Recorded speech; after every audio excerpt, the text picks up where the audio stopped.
لاشیں 7 نہیں 8 تھی، میں نے کہا۔ وہ کیسے؟ جب وہ لوگ فائرنگ کرنے اور پینگوئن برڈ کی عمارت میں اپنے میزبانوں کو بشمول بڑوں سمیت گولی مارنے کے بعد ان کی لاشیں اٹھا کر ٹرک میں لاد رہے تھے تو میں نے لاشیں گنی تھیں۔ اوہ واقعی؟ میں اس پر توجہ نہیں دے پائی تھی، نہ ہی میں نے اس کی کوئی خاص ضرورت محسوس کی تھی۔ رومی چونک کر بولی، مجھ سے بھی سمجھو یہ ضروری کام روا روی میں انجام پا گیا تھا، میں نے کہا۔ 8ویں لاش مجھے ایک پراسرار معمہ لگتا ہے۔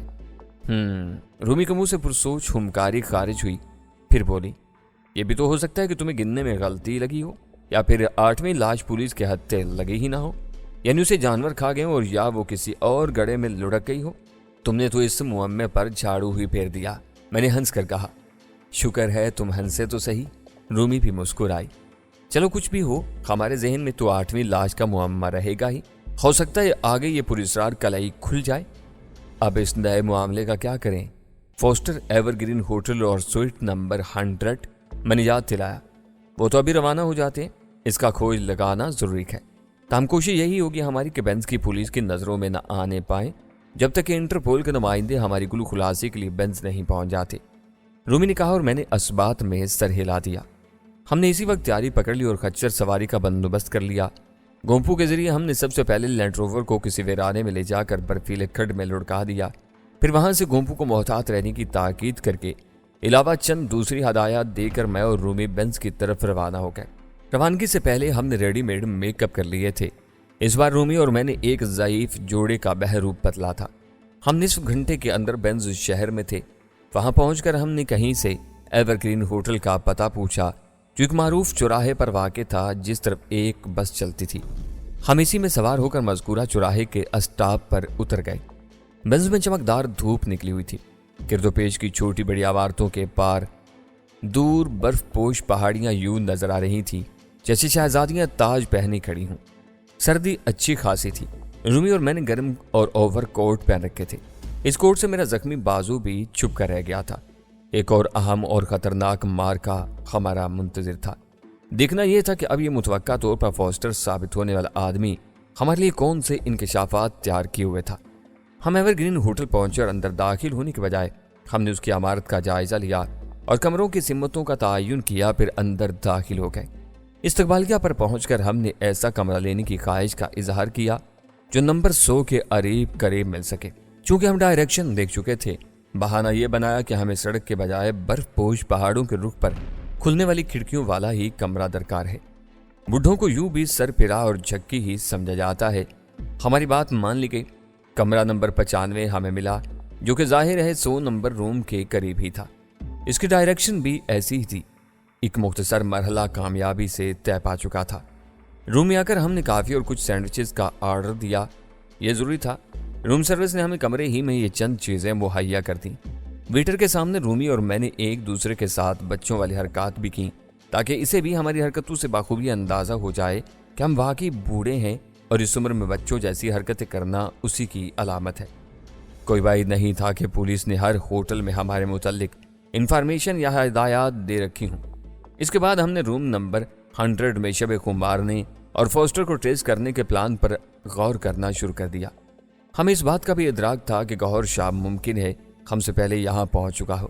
اگرچہ وہ اپنے ساتھیوں اور گاڑی سے محروم ہو گیا تھا، تاہم وہ ہماری طرح خچر سواری کے ذریعے فوسٹر سے ملنے یہاں آن پہنچا ہو، جیسا کہ ان 5 یورپین عورت جمناٹ، ڈیبرگ، تاج اور گوہر شاہ کا منصوبہ تھا، اور جس کے لیے وہ بھارت پھر نیپال سے یہاں تک کا دشوار گزار اور طویل سفر طے کر کے آئے تھے۔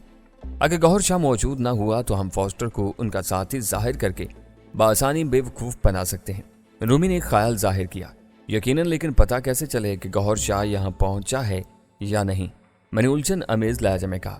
استقبالیہ سے یہ کوشش کی جائے تو پتہ چل سکتا ہے، رومی نے تجویز پیش کی، لیکن کس طریقے سے پوچھا جائے؟ وہ ہم پر شبہ کر سکتے ہیں، میں نے کہا۔ پھر ایک فوری خیال کے تحت میں نے کہا، اگر ہم کسی ویٹر سے بھی پوچھ لیں کہ روم نمبر 100 میں کتنے افراد ہیں تو بھی کافی حد تک پتہ لگ سکتا ہے۔ بات تو ایک ہی ہے، خیر آزما لیتے ہیں، وہ بولی۔ لہذا یہ پایا کہ صرف رومی ہی اس کام کے لیے استقبالیہ تک جائے گی اور یہ معلوم کر کے فوراً ہی لوٹے گی، وہ چلے گی۔ میں کمرے میں اکیلا رہ گیا۔ تھوڑی دیر بعد جانے کیوں مجھے بے چینی سی محسوس ہونے لگی۔ میں نے یوں ہی کمرے سے باہر قدم نکالا تو ایک دم ٹھٹک کر رک گیا۔